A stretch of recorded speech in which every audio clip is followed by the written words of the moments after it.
South ఆఫ్రికాతో జరిగిన మొదట 2 T20 మ్యాచ్లలో bowling మరియు ఫీల్డింగ్ పొరపాట్లతో తడబడిన భారత మహిళా క్రికెటర్లు మూడవ టీ20లో ఎలా ఆడతారో అని అనేక సందేహాలు.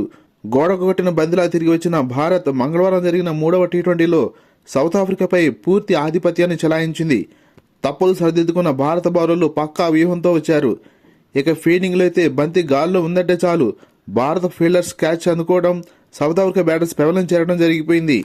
స్వల్ప లక్ష్యాన్ని ఛేదించే క్రమంలో స్మృతి మందన, షెఫాలి వర్మ చూపించిన పరిణితి, వికెట్ కోల్పోకుండా సాధించిన విజయం అద్భుతంగా ఉన్నాయి. టాస్ ఓడి మొదటి బ్యాటింగ్ వచ్చిన సౌత్ ఆఫ్రికా మొదటి 3 ఓవర్లలో వికెట్ కోల్పోకుండా ఆడటం చూసి మరలా అవే భారీ స్కోర్లు సాధిస్తారేమో అని అనిపించింది. ఇక్కడే భారత మహిళలు తమ విశ్వరూపాన్ని ప్రదర్శించారు. భారత బౌలర్ పూజా వస్త్రాకర్ కళ్లన్నీ కూడా వికెట్ల మీదనే ఉన్నాయి. లెంగ్త్ మారుస్తూ సౌత్ ఆఫ్రికా బ్యాటర్స్ ను 30 తిప్పలు పెట్టింది. 19 బంతులే వేసిన పూజా వస్త్రాకర్ కేవలం 13 పరుగులు ఇచ్చి డేంజరస్ మారిజాన్ కాప్ వికెట్తో పాటు 4 వికెట్లు పడగొట్టింది. మరో బౌలర్ అరుంధతి రెడ్డి బౌలింగ్ మరియు ఫీల్డింగ్ లో అదరగొట్టింది. బౌలింగ్ లో 1 వికెటే దక్కినప్పటికీ రన్స్ ను అదుపు చేసింది. రాధా యాదవ్ బౌలింగ్ లో సౌత్ ఆఫ్రికా వికెట్ కీపర్ సినాలో జఫ్తా ఇచ్చిన క్యాచ్ ని లాంగ్ ఆన్ నుంచి పరిగెత్తుకుని వచ్చి ముందుకు డైవ్ చేస్తూ అరుంధతి పట్టిన క్యాచ్ చూసి మిగతా ప్లేయర్స్ నివేరిపోయారు. గత మ్యాచ్లో అధికంగా పరుగులు ఇచ్చిన భారత లెగ్ స్పిన్నర్ రాధా యాదవ్ వ్యూహం మార్చి లైన్ అండ్ లెంగ్త్ వేరియేషన్స్ తో 3 ఓవర్లలో కేవలం 6 పరుగులు ఇచ్చి 3 వికెట్లు పడగొట్టింది.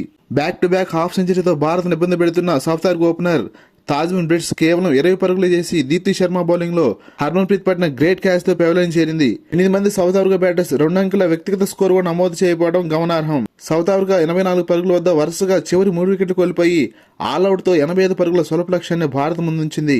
భారత ఓపెనర్ సమయంతో ఆడుతూ వికెట్ పడలేకుండా జాగ్రత్త పడ్డారు. గతి తప్పిన ప్రతి బంతిని బౌండరీకి తరలించారు. ఈ క్రమంలో స్మృతి మందన 40 బంతుల్లో 8 ఫోర్లు 2 సిక్సర్ సహాయంతో 54 పరుగులతో నాటౌట్ గా నిలిచింది. షెఫాలి వర్మ అజేయమైన 27 పరుగులు చేసి భారత విజయంలో తన వంతు పాత్ర పోషించింది. 10.5 ఓవర్ల లక్ష్యాన్ని అందుకుని సౌత్ ఆఫ్రికాపై భారత్ ఘన విజయం నమోదు చేసింది. బౌలింగ్, ఫీల్డింగ్ మరియు బ్యాటింగ్ లో తమ విశ్వరూపాన్ని ప్రదర్శించిన భారత మహిళా క్రికెట్ జట్టు సిరీస్ ను సమం చేయడం ద్వారా కప్పును ఇరు జట్లు పంచుకున్నాయి.